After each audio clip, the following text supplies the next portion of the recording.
কয়েকদিন আগে ভারতের রাষ্ট্রদূত বাংলাদেশে এসেছে বেনাপোল দিয়ে। তিনি সুন্দর কবিতা করলেন, একই আকাশ একই বাতাস। একটা কথা তিনি বললেন না, জিরি জিরি বাতাস চাঁদের আলো, এটাই তিনি বাদ দিয়েছেন। যদি এতই আপনার আমাদের জন্য মায়া হয়, তাহলে চারিদিকে কাঁটাতার কেন দিলেন? আমাদের জন্য যদি এতই প্রীতি হয়, তাহলে কেন প্রত্যেক দিন পুশিং করছেন?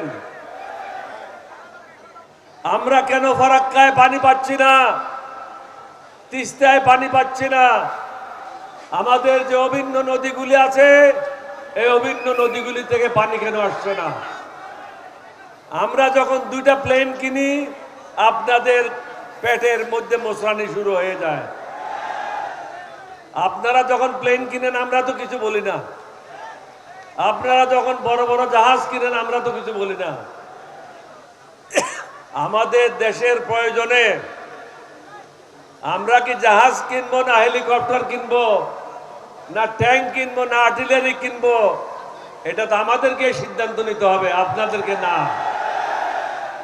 আপনাদের দাসী তো আপনাদের কাছে চলে গেছে, এখন তো দাসী এখানে নাই। আমরা আপনাদের দাসী না।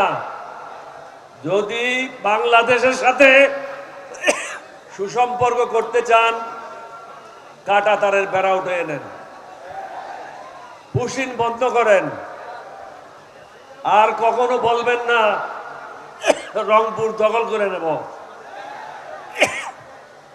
আপনারা যখনই বলবেন রংপুর দখল করব, আমরাও বলবো ক্যালকাটা দখল করব।